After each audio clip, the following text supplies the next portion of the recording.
नमस्कार. लीड महाराष्ट्र या बातमीपत्रात आपले स्वागत आहे. जितके हितचिंतक जास्त तितकी जास्त प्रगती. मोहन वनखंडे सरांना भविष्यात चांगली संधी. सरांच्या कार्यक्रमाला येऊ नका म्हणून अनेक जणांचे फोन आले तरी मी आलोच. सांगलीत खालच्या दर्जाचे राजकारण सुरू. उद्योगमंत्री उदय सामंत. विरोधकांनी केवळ माझ्यावर टीका करण्यासाठी बाजार बुणग्यांना पक्षात प्रवेश दिलाय. शिवसेना मनपा क्षेत्रप्रमुख मोहन वनखंडे सर. जितके हितचिंतक जास्त तितकी जास्त प्रगती होत असते. त्यामुळे मोहन वनखंडे सरांना भविष्यात चांगली संधी मिळणार आहे, असे मत उद्योगमंत्री उदय सामंत यांनी व्यक्त केले. तसेच मोहन वनखंडे सरांच्या वाढदिवसाच्या मिरजेतील या कार्यक्रमाला येऊ नका म्हणून अनेक जणांचे फोन आले तरी मी आलोच. सांगलीत फार खालच्या दर्जाचे राजकारण सुरू आहे, अशी टीका ही उद्योगमंत्री उदय सामंत यांनी केली. मिरजमध्ये मोहन वनखंडे सरांच्या अभिष्टचिंतन कार्यक्रमात उद्योगमंत्री उदय सामंत बोलत होते. मोहन वनखंडे सरांच्या वाढदिवसानिमित्त उद्योगमंत्री उदय सामंत यांनी सरांना शुभेच्छा दिल्या. यावेळी सौ अनिता मोहन वनखंडे, पैलवान चंद्रहार दादा पाटील, योगेश जानकर, जिल्हाप्रमुख संजय विभूते, नगरसेवक सागर वनखंडे, नगरसेवक युवराज बावडेकर, रवी नाईक, मिरज शहर प्रमुख विनायक सूर्यवंशी, युवा सेनेचे माजी मिरज तालुका प्रमुख धैर्यशील मोरे यांच्यासहित शेकडो शिवसैनिक कार्यकर्ते उपस्थित होते.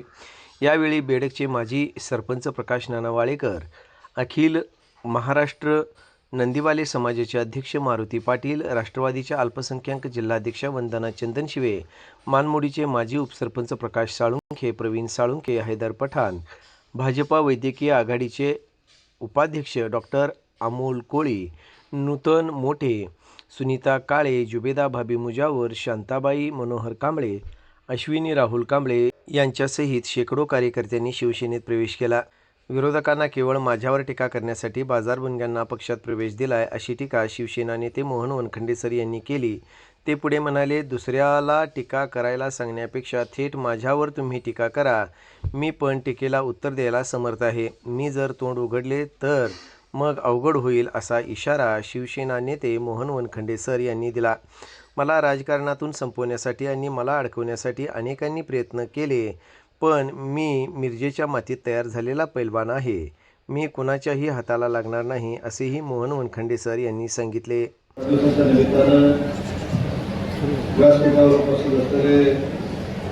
स्वतः उत्सव मूर्ती सत्कार मूर्ती मोहन वनखंडे सर, डबल महाराष्ट्र केसरी चंद्रहार पाटील, आपले लोकप्रिय संपर्क प्रमुख योगेश जानकर, नगरसेवक युवराज बावडेकर, संजय विभूते, व्यासपीठावर उपस्थित असलेले ललिता शेजवाळ, रश्मीताई शिंदे, रुक्मिणीताई आंबेगिरी, व्यासपीठावर उपस्थित असलेले सर्व सन्माननीय मान्यवर आणि मोठ्या संख्येनं उपस्थित असलेले सर्व बंधू आणि भगिनी, आज वनखंडे सरांच्या वाढदिवसाला येताना आम्हाला सगळ्यांनाच मनापासूनचा आनंद होतोय. आणि त्यांच्या वाढदिवसाच्या निमित्तानं या मिरज मतदारसंघातल्या हजारो बंधू भगिनींना भेटण्याची संधी माझ्यासारख्या कार्यकर्त्याला मिळाली. कालपर्यंत मला असं वाटत होतं की मिरजमध्ये आमची ताकद आहे की नाही, पण सरांच्या वाढदिवसाच्या निमित्तानं शिवसेनेचीच ताकद ही मिरज विधानसभा मतदारसंघामध्ये हे माझ्यासारख्या कार्यकर्त्याला बघायला मिळाली. आणि म्हणून खऱ्या अर्थानं मोहन वनखंडे सर तुमचा वाढदिवस साजरा झाला असं म्हटलं तर ते चुकीचं ठरणार नाही. कारण ज्या उत्साहाच्या भरामध्ये आपण सरांचा वाढदिवस साजरा करतोय, मग असे मी विचारायचे की नाही हा माझ्या मनामध्ये प्रश्न होता की सरांचं वय किती. म्हणून संपर्क प्रमुखांना विचारलं की सरांचं वय किती. संपर्क प्रमुखांनी बहुतेक वहिनीला विचारलं सरांचं वय किती. सरांचं वय काय मी तुम्हाला सांगत नाही, पण सरांचं वय जेवढं आहे तेवढ्या वयाचे सर वाटत नाही हे मात्र नक्की आहे. आणि म्हणून सर किती संकट जरी आली तर त्या संकटावर तुम्ही मात केलेली आहे. पण माझी आपल्याला अजून एक विनंती आहे. माझं आता वय तुमच्या एवढं नाही, पण तुमच्यापेक्षा 4 वर्षांनी मी लहान आहे, पण तरी देखील सांगतो की समोरच्याला नाव घेऊन मोठं करू नका. मी माझ्या 25 वर्षाच्या राजकीय कारकिर्दीत 25 वर्ष मला झाली आमदार होऊन समोरच्याने कितीही बदनामी माझी केली, कितीही हीन दर्जाची माझ्यावर टीका केली, तरी मी एकच वाक्य सांगतो की माझ्यावर टीका करून त्याला जर शांत झोप लागत असेल, कुठच्याही डॉक्टरची आवश्यकता लागत असेल, तर त्यांना शांत झोप लागण्यासाठी अजून त्यांनी माझी बदनामी करावी, टीका करावी, पण देवानं त्याला गोळी कुठची घ्यायला झोपेची लावू नये, हीच माझी मनापासूनची इच्छा असते. त्याच्यामुळे तुमची बदनामी केल्यामुळे कोणाला जर शांत झोप लागत असेल आणि त्याची झोपेची चिंता दूर होणार असेल, तर तुमच्या एवढं भाग्य दुसऱ्या कोणाचं नशिबात नाही. कारण शेवटी जे राजकारणामध्ये समोरचे टीका करत असतात त्यांना आपण टीकेनं जर फक्त उत्तर द्यायला गेलो तर आपला वेळ खर्च होतो, आणि तो वेळ खर्च जर आपण करत राहिलो तर तो वेळ आपल्या प्रेम करणाऱ्या जनतेला आपण देऊ शकत नाही. आणि म्हणून अनंत अडचणी असताना देखील मी या कार्यक्रमाला का आलो, तर असं कोणी समजू नये की वनखंडे सरांच्या मागे शिवसेनेचं कोण नाही. उदय सामंत ज्या अर्थी या वाढदिवसाला उपस्थित राहिला आहे त्या अर्थी शिंदे साहेबांचा तर आशीर्वाद तुमच्याबरोबर आहेच, पण अख्खी शिवसेना तुमच्या सोबत आहे. त्याच्यामुळं समोरच्यावर टीका करण्यामध्ये सरांनी वेळ घालवणे हा माझा मित्र म्हणून त्यांना सांगा. कारण शेवटी आपण लोकांचं देणं लागतो, लोकांच्या विकास कामासाठी आपण घेतलं पाहिजे. आता मला युवराजने सांगितलं की दरवर्षी सांगलीमध्ये मिरजमध्ये पूर येतो. युवराज अतिशय चांगल्या पद्धतीने त्या ठिकाणी पुराच्या बाबतीमध्ये काम करायचा म्हणून देखील काही गोष्टी विरोधकांनी करण्याचा प्रयत्न केला. पण युवराजची तुम्ही अजिबात चिंता करू नका. त्या सांगलीच्या जनतेला पुरात दिलासा देण्यासाठी जी तुम्ही माझ्याकडे मोठीची मागणी केलेली आहे, 8 दिवसाच्या आत या सांगली वासियांसाठी, मिरज वासियांसाठी आवश्यक असलेल्या गोष्टी तुमच्याकडे पोच केल्या जातील. हा शिवसेनेचा राजकारण किती खालच्या दर्जाचं करायचं, हे लोकांच्या हितासाठी, लोकांच्या कल्याणासाठी असलेली देखील यंत्रणा काढून घ्यायची, हे काय राजकारण असू शकत नाही. आमच्या राजकीय जीवनामध्ये अनेक अशा गोष्टी आम्ही ज्या बघितल्या आहेत. सर, खरं तर तुम्ही माझ्याबरोबर 2-3 महिने रत्नागिरीतून राहिलं पाहिजे. रत्नागिरीचा जिल्हा आम्ही कसा शिवसेनेवर केलाय, तिथले पदाधिकारी कशा पद्धतीने शिवसैनिक म्हणून काम करतायत, यासाठी तुम्ही सांगलीच्या सगळ्या पदाधिकाऱ्यांनी 8-10 दिवस रत्नागिरीमध्ये राहिले पाहिजे. म्हणजे तरी तुम्हाला बुद्धी होते का बघूया की आपापसात भांडायचं नाही. बरोबर आहे. आणि म्हणून आपण सगळ्यांनी एकत्र काम केलं पाहिजे. राजकारणाच्या पलीकडे समाजकारण असतं आणि राजकारणाच्या पलीकडे संबंध असतात असे जे लोक समजतात ते राजकारणामध्ये यशस्वी होतात. नाहीतर बाकीच्यांचा कार्यकाळ तात्पुरता असतो, हे माझ्यावरून मी सिद्ध केलेलं आहे. माझ्या विधानसभेच्या निवडणुकीला अनेक वेळा अडचणी येतात, पण माझ्या मतदारसंघातले लोक किमान 60 ते 70 हजार मतांना मला निवडून देतात. याचं कारण मी कधीच कोणावर टीका केली नाही. पण लोक म्हणतात की तुझ्या पक्षामध्ये असलेले देखील तुझ्या बरोबर असतात आणि समोरचे देखील तुझ्या बरोबर असतात. समोरचे माझ्या बरोबर का असतात, तर मी आयुष्यात कधी त्यांच्यावर टीका केली नाही आणि म्हणून त्यांना मतदानाच्या वेळी लाज वाटते की याच्या विरोधात काम कसं करायचं, म्हणून ती देखील मतं आपल्याला पडत असतात. आणि म्हणून नितीनजी, तुम्हाला इथे बघितल्यानंतर मला खरोखर समाधान वाटतं. खरं तर तुम्ही पक्षाच्या पलीकडे काम करणारी सगळी मंडळी आहे आणि तुमच्यासारखी लोक वरखंडे सरांच्या वाढदिवसाला उपस्थित राहतात. याचा अर्थ वरखंडे सरांचा पुढचा राजकीय काळ हा अतिशय सकारात्मक आहे असं म्हणणारा मी एक कार्यकर्ता आहे. सगळ्या वरखंडे सर बाकीचे सोडून द्या, कोणी काय केलं, शेवटी ज्यानं केलंय त्याला याच जन्मी भोगायचं आहे. त्याच्यामुळे आपण काय चांगलं करतोय, आपण किती चांगल्या पद्धतीने लोकांना मान सन्मान देतोय, किती लोकांची विकास कामं करतोय, याच्यावर आपलं राजकीय शेवटी हित अवलंबून असतं, यश अवलंबून असतं आणि तेच आपल्याला सिद्ध करायचं आहे. आणि त्याला शुभेच्छा देण्यासाठी माझ्यासारखा कार्यकर्ता आज तुमच्या वाढदिवसाला उपस्थित आहे.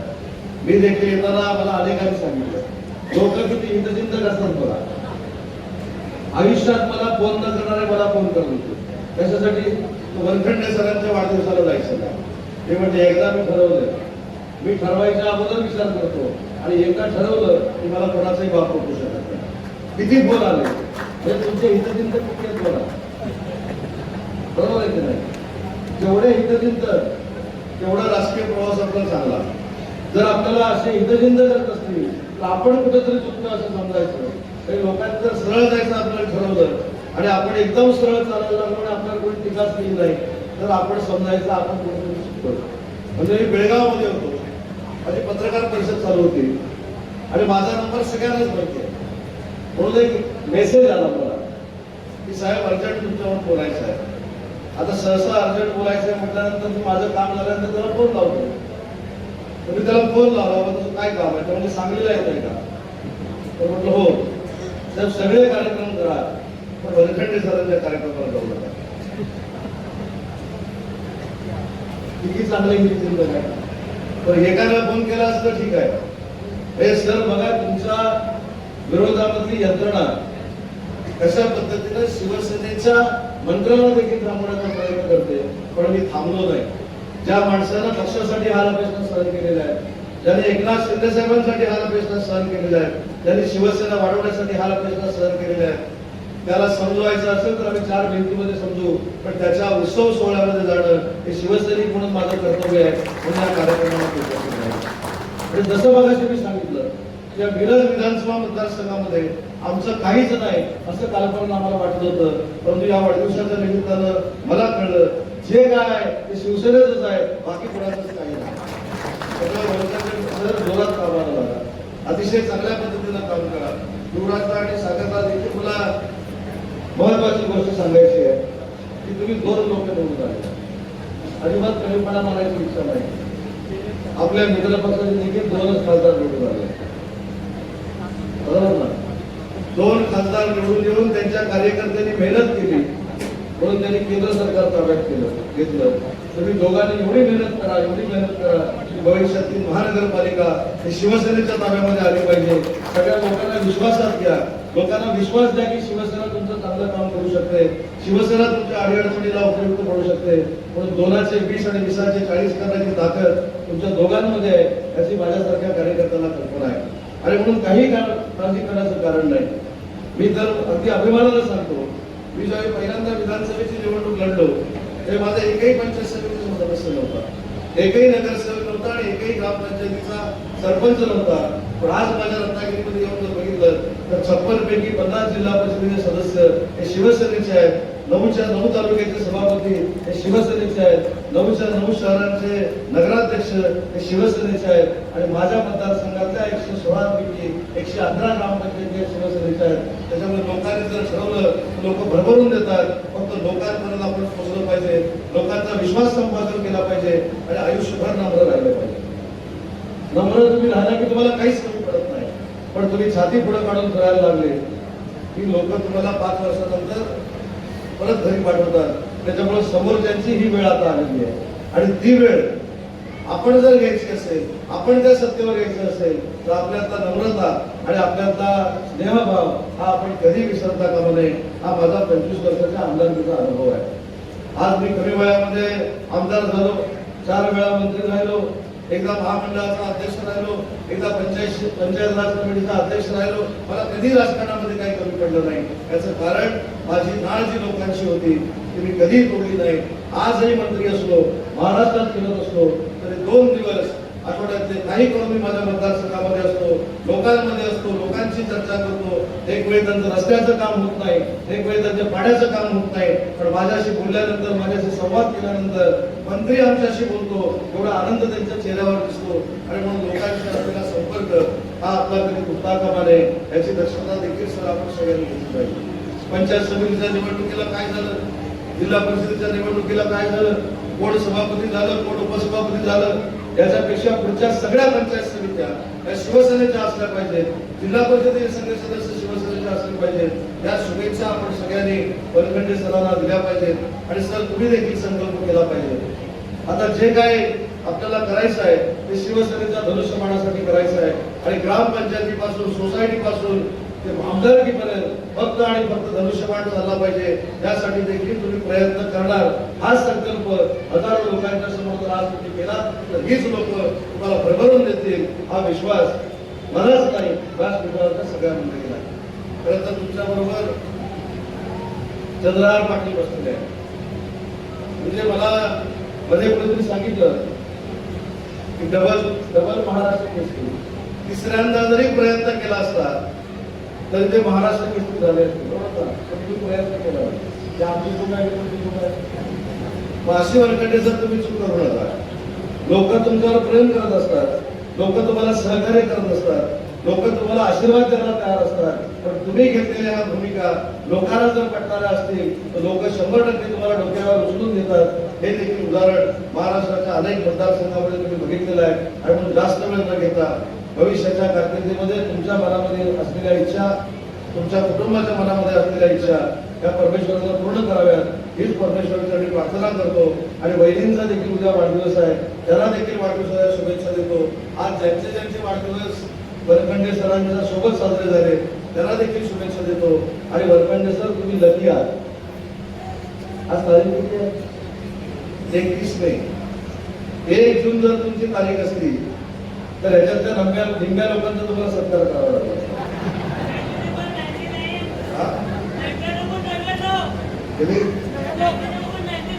उद्या किती लोकांचा वाढदिवस हा नंतर तुम्हाला पण उद्या तुमच्या वाढदिवसाच्या निमित्तानं शुभेच्छा.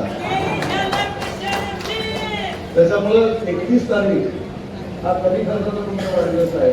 जर 1 तारीख असती तर याच्यातल्या बहुसंख्य लोकांचा 1 तारखेला वाढदिवस आहे. त्या 1 तारखेच्या वाढदिवसाच्या देखील तुम्हाला मनपूर्वक शुभेच्छा देतो. आणि भविष्यात तुमच्या आयुष्यात तुम्हाला ज्या ज्या काही इच्छा आहेत त्या परमेश्वराला पूर्ण कराव्यात ही परमेश्वराची मी प्रार्थना करतो. मला या ठिकाणी बोलवलं, माझा आदर सत्कार केला त्याबद्दल मनापासून धन्यवाद देतो. आणि वरखंडे सर, तुम्ही पुढे चालत राहा, शिवसेना तुमच्या सोबत आहे एवढा शब्द देतो आणि थांबतो. जय हिंद, जय महाराष्ट्र.